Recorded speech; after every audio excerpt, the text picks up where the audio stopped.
Hello, everyone. Welcome to our February webinar for Catholic Prison Ministry Coalitions.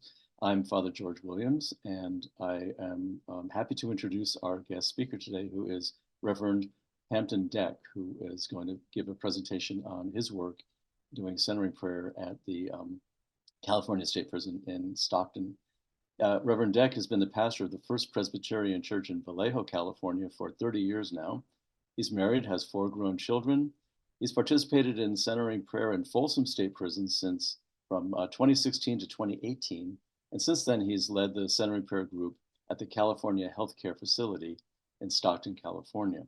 He has a BS in engineering from Princeton, an MDiv from Union Presbyterian Seminary in Richmond, Virginia, and a D.Min from San Francisco Theological Seminary in San Anselmo, California. Before we go any further, I just want to point out that we are offering simultaneous translation for this webinar. You can follow the directions that were on the screen at the beginning. So welcome, Reverend Deck. It's great to have you with us today. Thank you. Thank you. Glad to be here. Very glad to be here. So you already said what I was on my first slide. So let me put up my presentation. Hold on one second.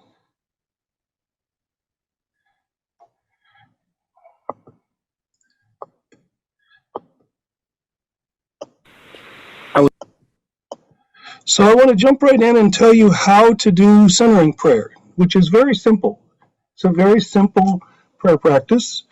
So the way you do centering prayer is before you enter your prayer time, you choose a sacred word, which is like a one or two syllable word, as the symbol of your intention, which is to consent to God's presence and action within you. Then you sit comfortably, you close your eyes, you settle briefly, and then you silently introduce your sacred word as the symbol of your consent to God's presence and action within you. Then you just watch what's going through your mind. It's like I call it the movie theater of your mind, and there's always something playing in there. And whenever you get engaged with the movie, your job is to stay in your seats and not get engaged with the movie, but the movie is addictive, so you get engaged with it. When you do that, you return ever so gently to your sacred word. And then after you finish the prayer period, you remain seated for a couple of minutes and then slowly open your eyes and resume your normal way of living and being in the room.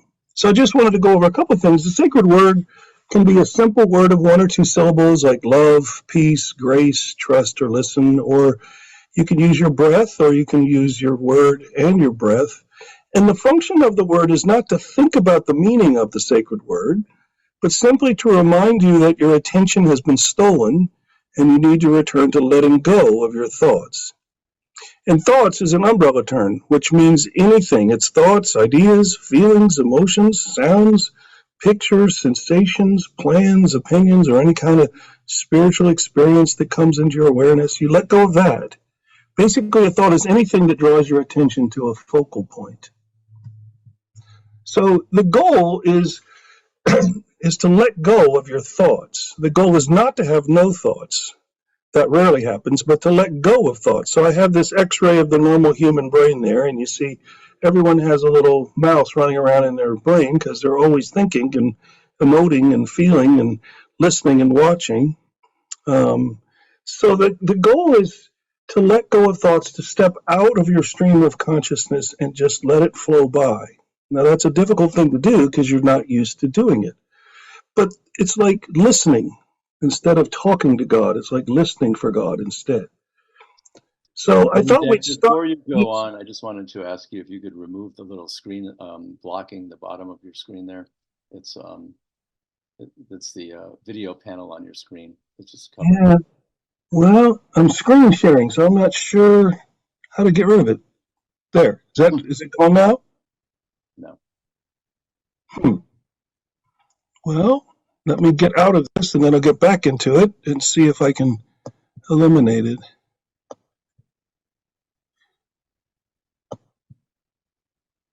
Is it still there? Mm-hmm. Well, I don't know how to get rid of it. Okay, well, keep going then. Yeah. Okay, so I thought we'd start with one of my friends that I met in Folsom State Prison, talking about his life and what centering prayer has done for him. Hi, good morning, everyone. My name is Kat. I'm a little nervous right now, so if I messed up, I apologize. I wanted to give you a little brief history about myself. I was 16 years old when I went to prison, and I was just released about a year ago after doing 25 years straight. It's a shameful part of my past I regret. Growing up, I was a troubled kid, and throughout the majority of my life, I suffered from self-hatred, anxiety, depression, and just rage. I never knew how to deal with my emotions. Each time I would feel overwhelmed, I would either hit myself in the face or either resort to violence, gangs, drugs, and criminal behavior. I hurt so many people. There came a point in my life where I was just tired of being afraid. I was tired of waking up every single morning and feeling like a piece of shit, not caring whether I lived or died. It hurt so much to live. I was desperate, and to be honest, I was even suicidal. And that's how I came across centering prayer. A group of friends of mine, they introduced me to it. They encouraged me to go. I can't remember what my first reaction was, but I think I remember I was like, what the fuck is centering prayer? I remember me saying that. And looking back now, it was probably one of the best decisions I ever made in my life. Centering prayer, it gave me and others like me a tool.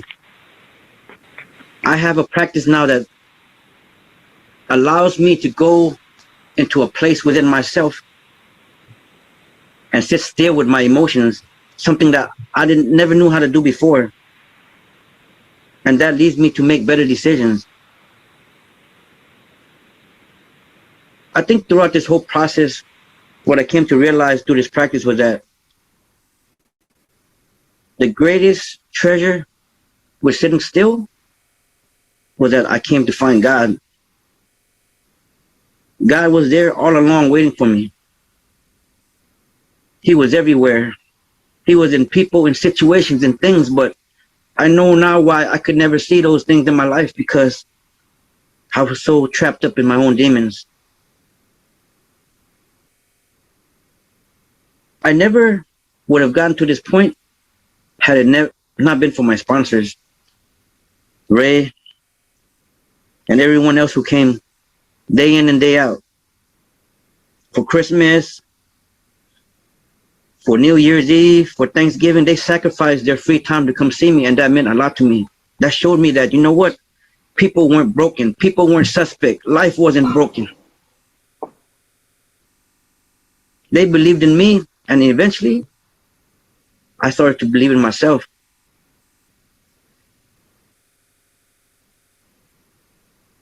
I really appreciate them. I have so much gratitude for them, but I know that all these things would have never came full circle had I not found God within. For me, God is more than just books. He's more than just scripture. For me, God is spiritual, and I can't find God. I can't be connected to God if I have no place to go to, and that's within. Thank you.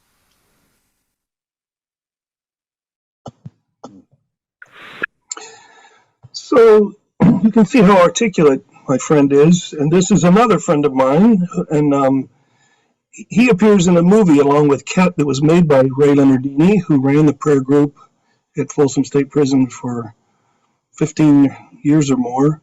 Ray's now retired, but I'm going to let Lawrence explain how to do centering prayer and from in his words. So And let's listen. before you play him, Reverend Deck, would you go to the top of your screen and where it says View Options, you can hide the I don't have view options. Where do I find that? Okay, and perhaps you can just physically move it out of the way. Well, I don't. I'm not sure how to do that. Hold on a second. So view. What does it say? Hide what? You want to hide that little box below the. So did it go away? Did it go away? You have to go back to your screen share. Okay. Now is it gone?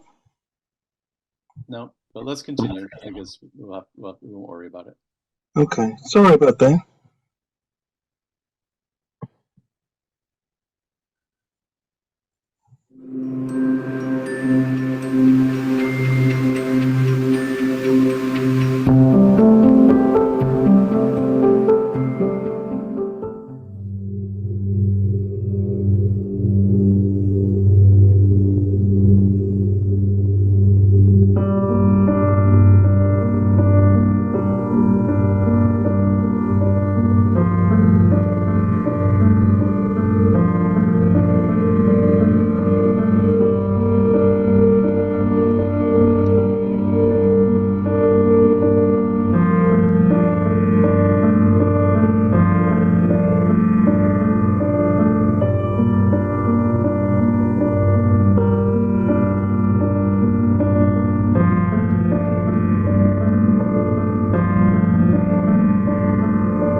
This is the way the practice is supposed to work. Sit in a comfortable position, just letting thoughts go in your mind, and you're not paying attention. Well, I mean, the thoughts are trying to get your attention, but your thing is to just listen to God.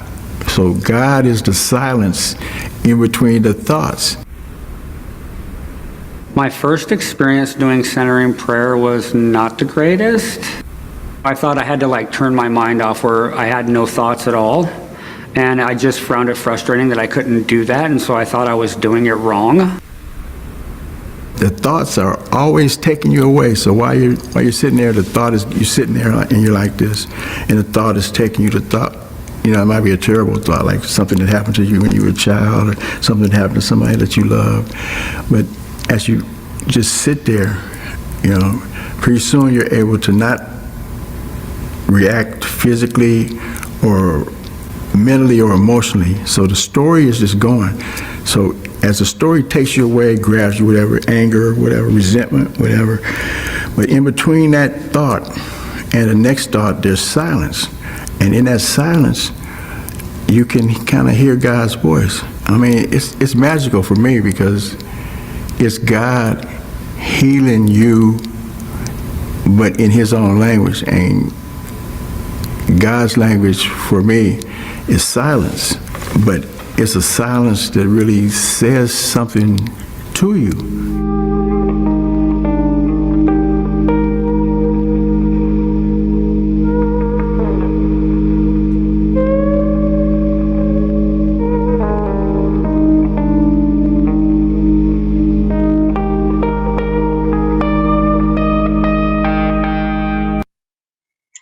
So centering prayer is not just something that people in prison do. Lots of people do it. It was popularized by Father Thomas Keating, and he wrote many books about it and made it sort of the mission of the second half of his life to teach it to other people. And he invented an organization called Contemplative Outreach. So I thought we'd listen to him do a centering prayer session in New York with a group of people there. And so I invite you now to close your eyes as the symbol of letting go of your own concerns for these 20 minutes. Surely God can take care of you and the world at least for 20 minutes without your thinking about it. Centering prayer addresses a very deep need in human nature.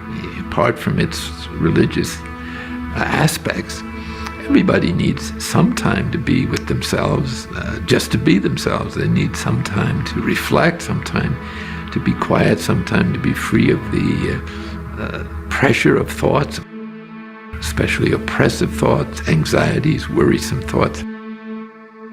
The centering prayer period is like taking a little vacation from ourselves and our concerns. We don't even think about God, but we choose a symbol, which can be a word or the breath, perhaps an inward glance towards this presence, not with an image or a picture, but simply a gesture of our will turning towards God. It's this gesture that simply reminds our cluttered mind and our disordered habits of thinking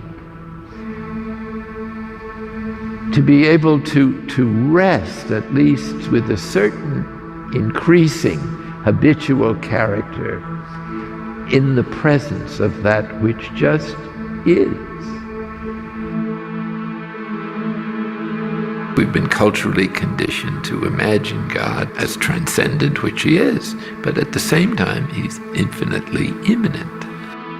So the slightest movement towards this presence simply activates a presence that already exists. And it's this turning to God that is really the chief act in contemplative prayer, receiving and allowing the divine love to flow into us.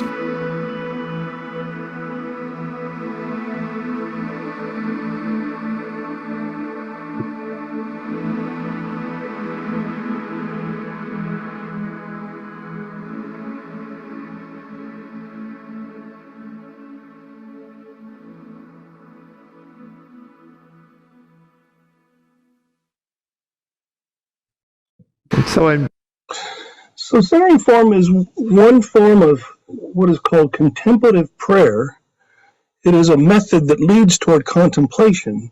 So what is contemplation? So I thought we'd listen to Father Keating and give his view on what contemplation is. Contemplation is one of those words that has a very long history, and in general it corresponds significantly with what in the Eastern religions is called meditation.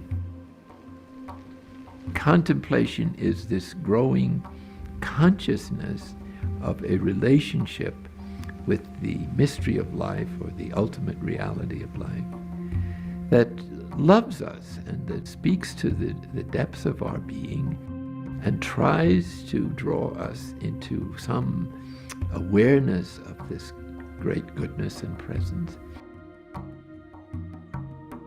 There's several places in the Gospel where Jesus specifically gives instruction about prayer. Perhaps the main one that the whole contemplative tradition is based on is Matthew 6:6, which goes like this: if you want to pray, enter your inner room, close the door, and pray to your Father in secret. And your Father who sees in secret will reward you. So this is an invitation to look inwardly for the divine presence.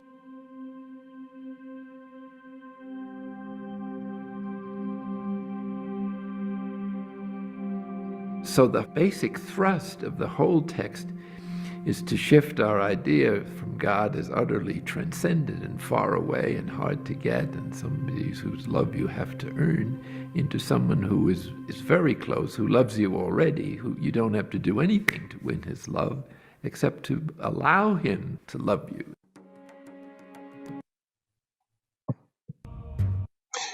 So here is the passage from the Sermon on the Mount that he just quoted, Matthew 6:6, which centering prayer explicates. But whenever you pray, go into your room and shut the door and pray to your Father who is in secret. And your Father who sees in secret will reward you. And then some texts say reward you openly. The word secret is the word kryptos in Greek, and it can mean not only secret, but inwardly or internal. And you see this by the word that is translated as openly, which can mean publicly or externally. And this word is used in other places in the New Testament, like in 1 Peter, which says, let your adornment be the inner self, with the lasting beauty of a gentle and quiet spirit, which is very precious in God's sight. So if you translate that to your secret self, you can see a better translation might be inner self. So you can translate these words different ways. So it's talking about an internal form of prayer. So one question comes up with a lot of people. They go, well, why haven't I heard about this type of prayer before? Is it part of the Christian tradition? Where did it come from? So I thought I'd let Father Keating explain that as well.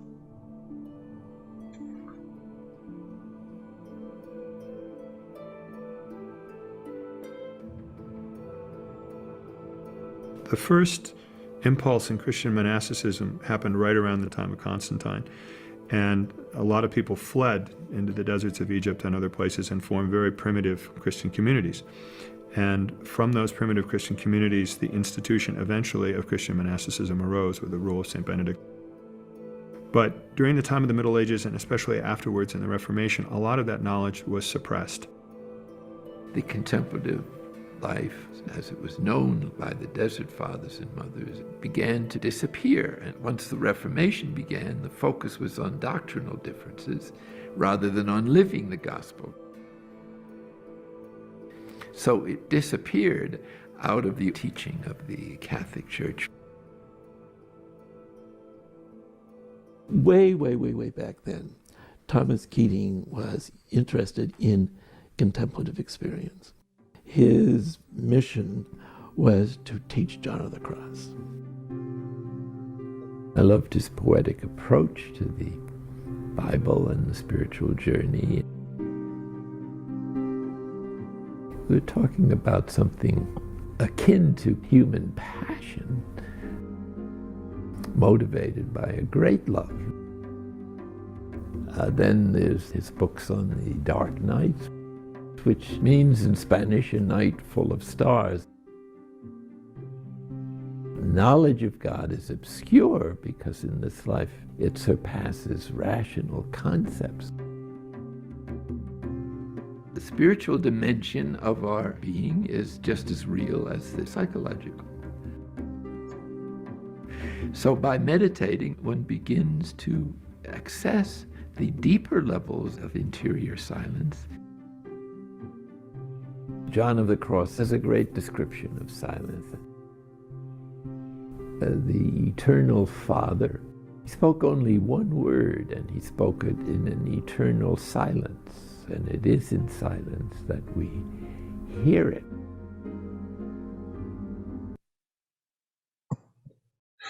So centering prayer was popularized, it wasn't invented, but popularized by Father Thomas Keating, along with Father William Mininger and Father Basil Pennington, who all lived together at a monastery in Massachusetts, and eventually they all moved to the monastery in Snowmass, Massachusetts. And eventually Father Keating founded the organization called Contemplative Outreach, which teaches people how to do this and supports people's practice.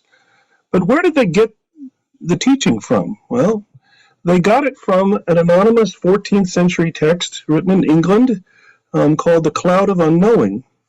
And they simplified the method a bit from the way it's described in that book, which was written 800 years ago.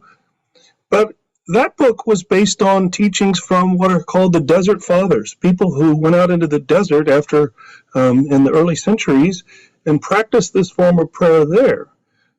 Saint Anthony was the first one to go into the desert. Eventually, Evagrius of Pontus, people often call him the first desert psychologist.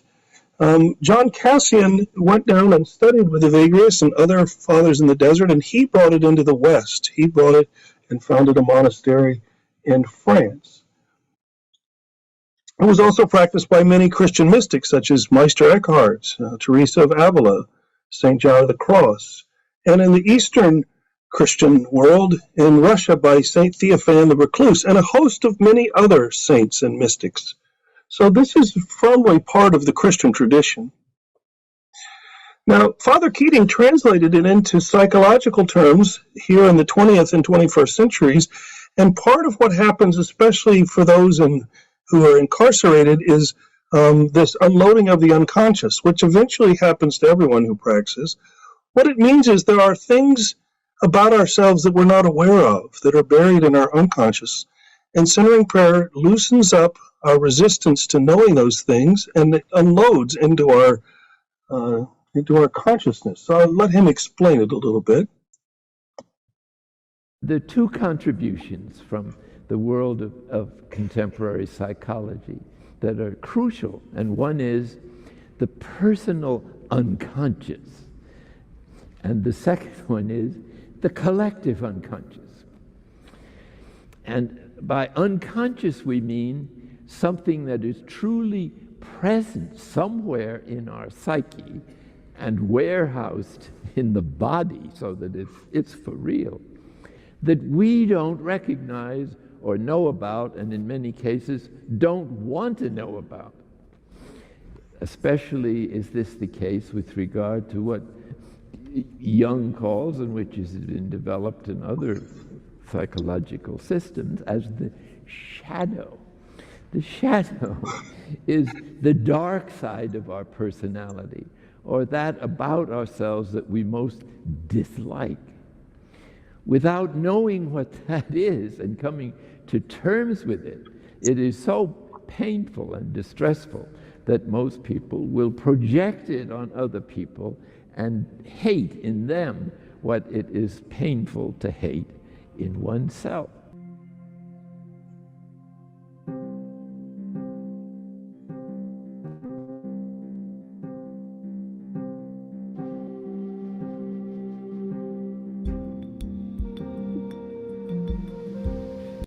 Basically, the gesture of sitting down after a few months' practice is itself all you need to do to establish your intention to enter the spiritual level of your being and consent to God's presence and action there. And this presence and action, unquestionably, is like therapy. Centering prayer deals with the same area of the deepest kind of psychotherapy or psychoanalysis that we know of, only it goes much deeper.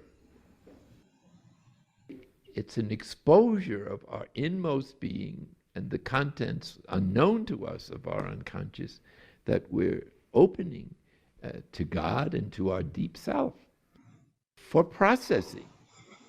So in the course of this therapy, there are some significant moments when very deep trauma are reaffirmed into our consciousness as the way the body has of evacuating this material, which is secretly influencing our judgment.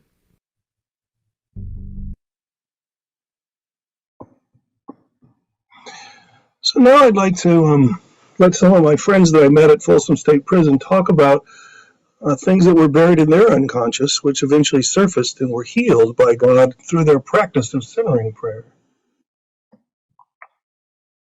After the silence, after we sit for a number of minutes, Ray introduces a subject, and then it will activate something within someone in the group, and then we'll start dialoguing. We'll have a topic, shame or guilt or love or forgiveness. That day he was speaking about shame, and it really struck me because I've done a lot of self-reflection. I've done a lot of groups in prison, self-help groups in prison, and this is a topic that we don't speak about more. We go around shame. We talk a lot about the actions, but we don't talk about why. And I really sat there and I listened to him about shame and the emotions of shame and how it affects our life. And it was the first time I heard it, and I wanted more. And I just kept coming. What's the most difficult topic? I think the most difficult topic for all of us is toxic shame. Not only did you do something bad, but you are bad. You know, you're just a bad person. It's dark. It's very, very, very painful. I've sat calling myself meditating and tears just running down my face because of not only what I felt towards myself, but the harm I've done to others. Yeah. Because I didn't know how to deal with what was going on within me. I started seeing the childhood traumas that I didn't even realize were there in the first place. And so that was kind of like scary, like Josh was saying, it's scary. Because it's like, man, what do I do with this? Mom and Dad are arguing. There they are in the living room arguing. And so I was scared to death. I still remember that fear. And I remember that fear every time something comes up. I hate violence. I can't stand violence. And I became violent. It continued to fester and fester and fester because I didn't know how to address it. I didn't know how to be who I was supposed to be. And I start trying to build a callus over those emotions, start trying to use anger, hatred as a way to control my own emotional content. And what I realized after years and years of wrestling with those tears, those uncontrollable tears, it's just grief. I never allowed myself to experience the grief of domestic violence or the grief of, familial suicide, or, you do things to people that haunt you. Decades later, you start to feel like, I've forfeited my own soul, some of the stuff I've done to people. So I know what it's like to run away from that grief, run away from those emotions. I just don't want to live like that anymore.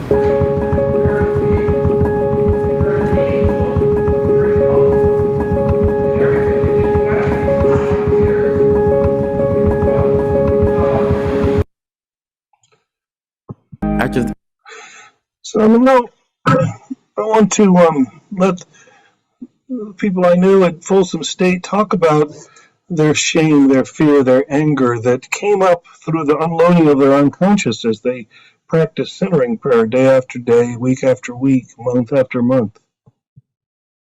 So this is my friend Paul. Honestly, most of the time it's like I'm getting attached to every thought and it's dragging me down this rabbit hole. I never felt like I'm any good at this. I'm sitting through it so I can participate in the conversation. I don't know when things kind of shifted. I did have one experience of like just feeling like a tenderness. Every day you're doing push-ups and this so that you can be like tough, so nothing can get to you. The state of California tried force for 20 years and it didn't work. But like that tenderness, that feeling like saying you're okay, man. You're all right. You're not. You're not that bad a guy, man. Even if you done some bad stuff, and look, everybody in that circle, like, shit, everybody in the world needs to feel a little bit of that, man.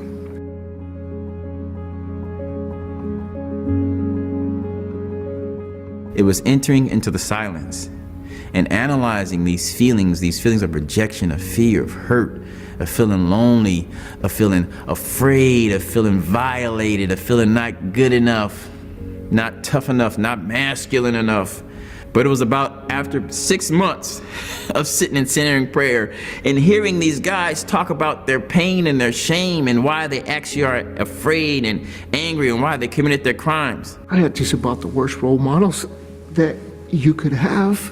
Like when I look in my toolbox, man, I got one tool, and that's to not feel vulnerable, because I'm being aggressive, and so now you're on defense and you're vulnerable, and now I don't feel like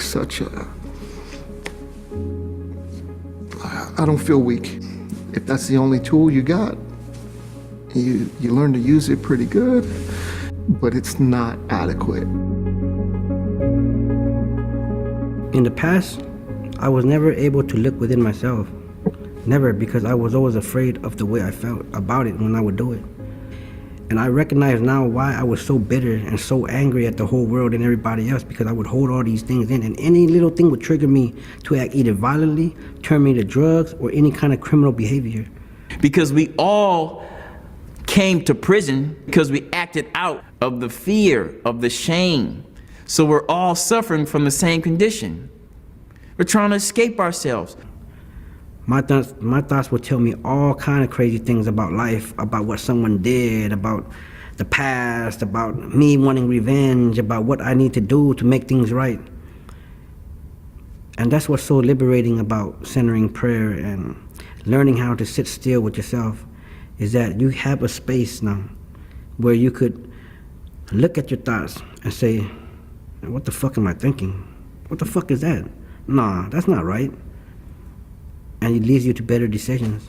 As you can be over here with all the nonsense, or you can be over here as a man with other men who decide to change their lives and move forward in life. I tried numerous of things, try to deal with this pain. But when I came to this class right here and spoke about it, it healed me. I love myself for who I am today, and making peace with myself, I think that it helps me make peace with other people. Now I feel that sense of calmness. There's this sense of weight lifted off my shoulders. I'm probably, with the exception of being in prison, the happiest I've ever been. Each and every one of these guys in here is going through a struggle that I thought that I was the only one that was going through it. It just like opened my eyes, as in, you're not alone. There is such a monumental relief, and there is such a freedom in it. And it's not a magic wand, it's not a silver bullet, it's not a shot of whiskey, it's not something that you realize or understand or grab onto right away. It's a process, but the results are very, very real, and they're not an accident. You know, there used to be this old ad on TV, and the catch line was, "The mind is a terrible thing to waste." Well, in my case, you could drop the last two words. You know, mind is just a terrible thing. It's like one horrible memory after another horrible memory. And then by doing this process, I finally realized, you know what? Those thoughts aren't me. That's the junk that I've picked up over the decades, and I can let that stuff go. And I can start putting that stuff in its rightful place. And I can start tapping into much more important things like faith, hope, love, joy, courage, wisdom. You know, they're all in there, and it's funny, they all have their own language, and their first language is silence. And that's just the craziest thing. That would have never occurred to me prior to tapping into this thing.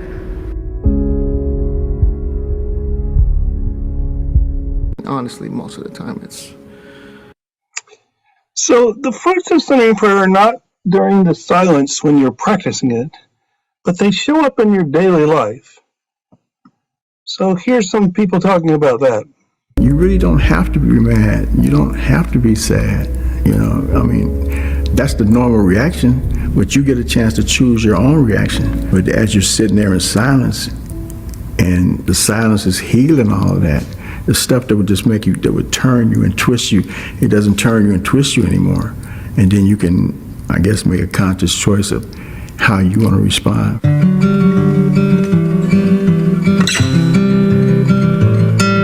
Just by having access to this practice, we get to tune into something that's not judgmental. You know, a lot of people that have been through what we've been through, and they haven't had the benefit of this centering prayer. They're still walking around feeling guilty, and here we are coming out of prison probably with some of us have some pretty serious offenses, but we're not looking down on ourselves, and we're not looking down on other people in our position. We're not looking down on anybody that's going through anything, because we're realizing that circumstances had molded that behavior, but it molded that behavior while we were asleep. But now we're back awake, but we're not driven by, like we were saying, that false self, something, the ego that wants to prove something, that wants to, we just want to experience the joy of living. And just by having that intention, our life turns beautiful. What do you call that thing? A paradigm shift, where you think the whole world is against you, and now the whole world seems interactive everywhere I go. But all I see is like goodness and people enjoying life. And before, my life was based on how much what I had, material shit, you know, cars, clothes, females, all this. And that stuff is not important. What's important is the relationships. Man, you don't know. Then again, you do know how good it feels to sit here with you guys, man, and know what we've been through, man, and know that, you know, you brought this light to us, and now we're basking in this light. It's almost like the person with the miracle cure, and he's trying to promote it. Look, all you have to do is this, and everybody's looking at you. No, it can't be that simple, you know, but it is. You know, Lawrence, that dude has a way of summing things up in such a profound way. Yeah, that's it. It does make you feel like you're gonna be okay. That's how I felt about Polly, because it's like a lifelong friend. We built such a bond, you know, like in centering prayer. We built such a bond in the yard and in the youth diversion that it's indescribable, because you go through things in prison that people out here don't understand. You go through the depression, you go through the anxieties, the bitterness, and it's only what they can understand. And so when you see someone out here that has walked in your shoes, you say, wow, you know, he's made it too. He's gonna be okay, I'm gonna be okay, and we're all doing okay.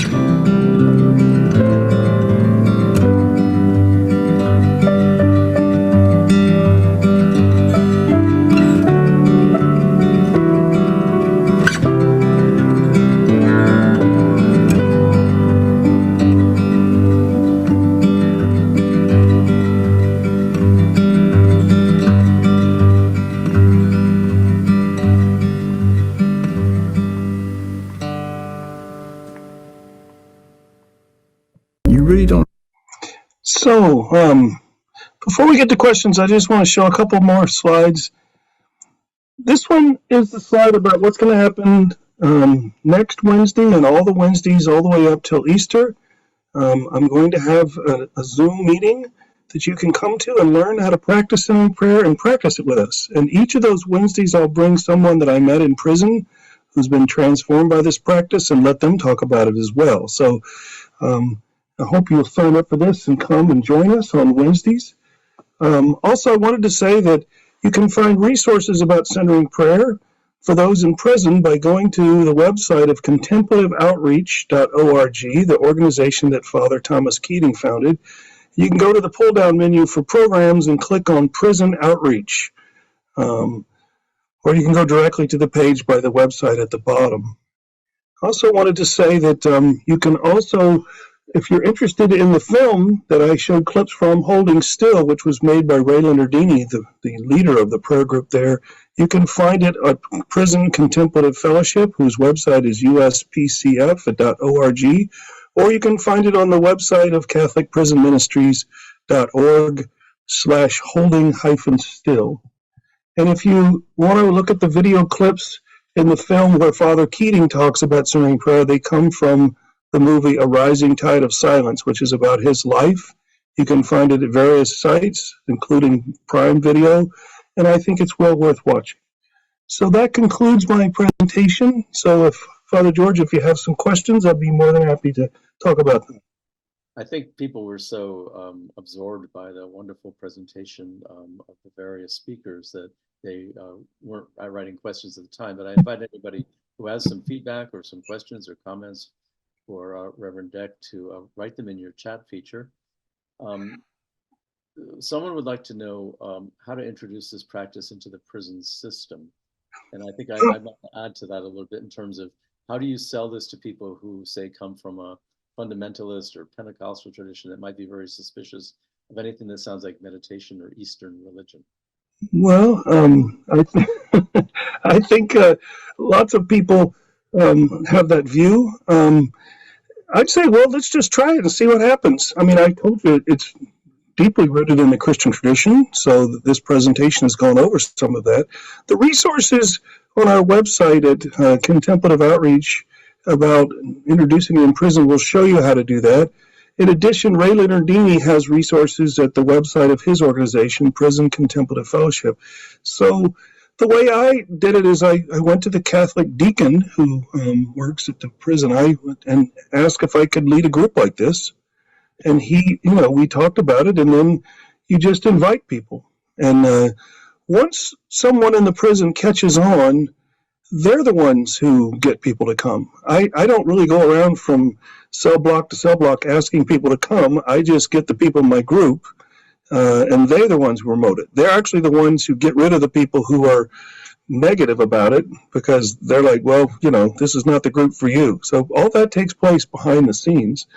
So you just have to try it. The way the first group started in Folsom State was a volunteer went in just to meet with prisoners just to let them talk. And the prisoners themselves are the ones who wanted to do it and try it. And so he learned about it, and that's how it got started.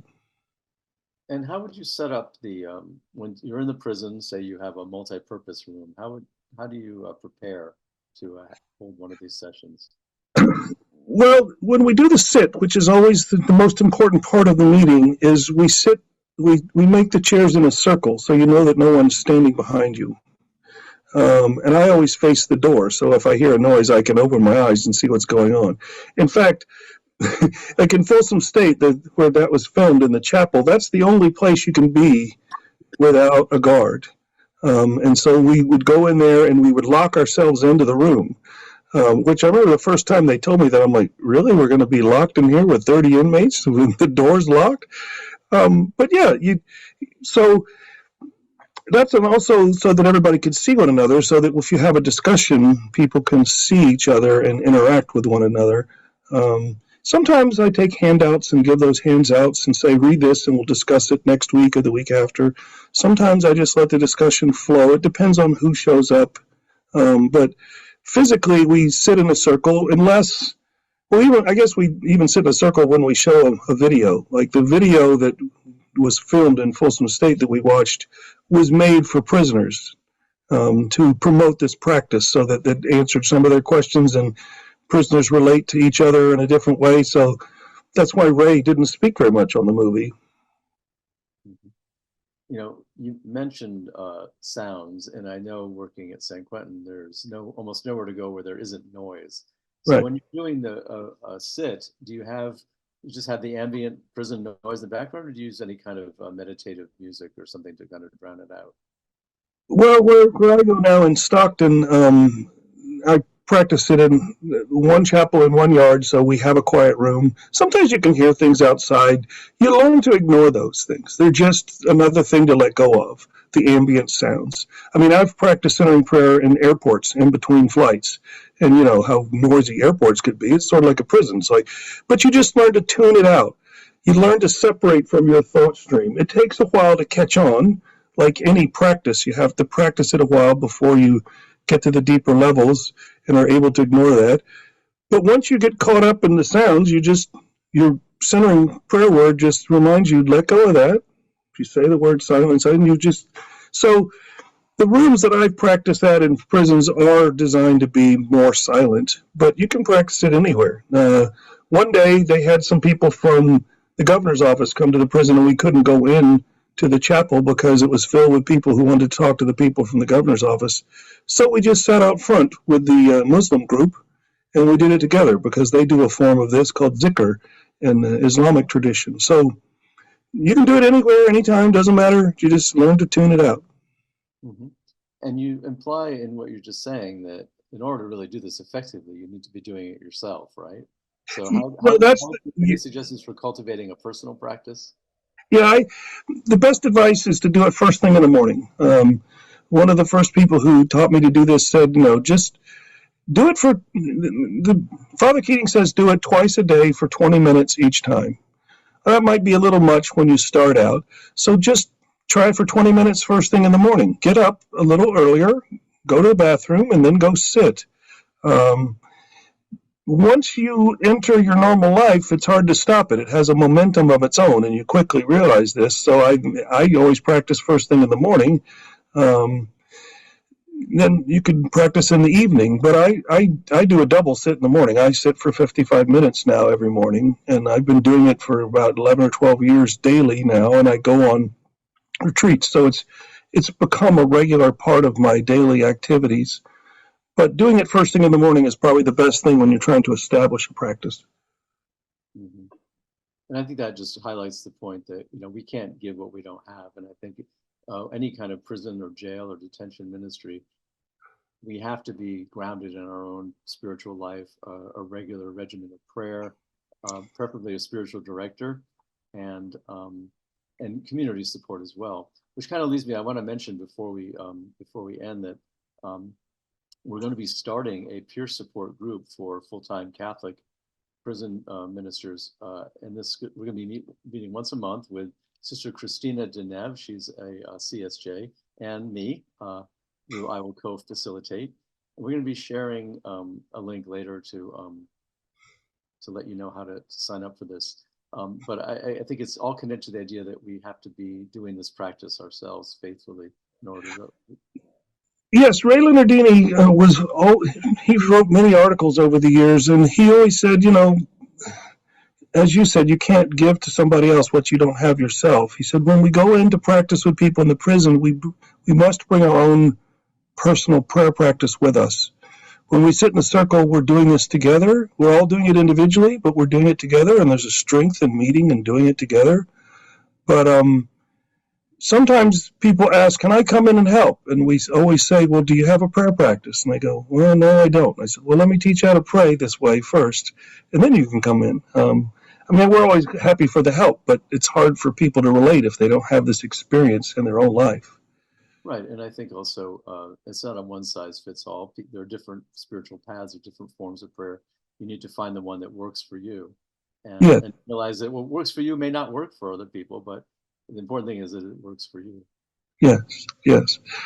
And even though most of my presentation was about people inside, it works for people outside. And I know it's changed my life radically. In fact, the first night I went into Folsom, Ray had said, maybe you don't want to say anything the first month or two you come in, the men will size you up, So I just was introduced and I said my name and sat back down. But at the end of the evening, one of the inmates came over and said, I have a question for you. And I said, well, what's the question? He goes, I just was wondering why you came in here tonight. Why did you come into prison to be with us? So I just told him the truth. I said, I've been practicing centering prayer for about 5 years, and it's radically changed my life and my understanding of God, and it's made me more aware. It's changed me a lot. I said, and when I found out people were doing it in prison, I was just curious. I wonder if it does the same for you. And so I really just came in here to learn from you, and you can tell me if it's changed you, and I'll tell you what my experience is. And he loved that answer. He and I became instant friends. And so that's I think, a common experience. That's a great example. Well, thank you, Reverend Deck, for this beautiful presentation. I wonder if I could say one more thing, and that is Contemplative Fellowship, the team that I'm on, has 2 Zoom meetings a month. One for people who want to go inside, which is called What's Inside, and you can sign up for that at the Contemplative Outreach site, where it talks about our ministries that go into prisons. And then there's a discussion that I lead called the Volunteer Support Meeting, so that if you're already going into prison and you want to talk about centering prayer, you can come to that meeting. And it's easy to sign up and come. And I just wanted to also say, put one last thing up on the screen. If anyone is interested in being in touch with me And you can email me. This is my email. I'll be more than happy to talk to you. This is my passion. It's my ministry. I'm about to retire, but I will continue to go into prisons and share this with anyone who's willing to listen. So thank you very much for inviting me today. I really enjoyed doing this presentation and being here, and I hope people found it helpful. Thank you. I'm sure we did. And so take care of yourself. God bless you all. Bye-bye.